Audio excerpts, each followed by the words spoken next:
Dan setiap kata cinta yang awak lafazkan menambahkan lagi benci saya pada awak.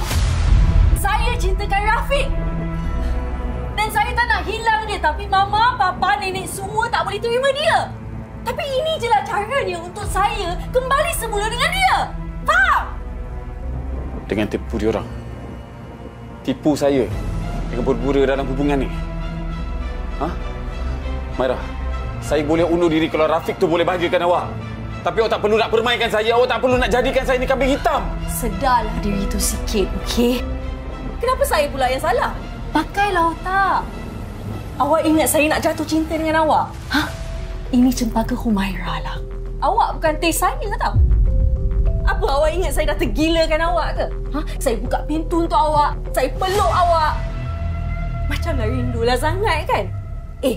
Lawyer tau dekat saya ni. Tahu tak? Kenapa awak seksa saya macam ni, Maira? Seksa? Habis saya lagi terseksa tau. Sebab saya kena pretend untuk hidup dengan lelaki yang saya tak cinta. Apa awak ingat saya suka ke bila awak peluk saya, cium dahi pipi saya? Saya geli tahu tak? Apa lagi bila saya pula yang kena peluk awak, cium awak? Astaghfirullahalazim. Setiap malam saya menangis. Awak ingat saya suka ke tidur atas lengan awak?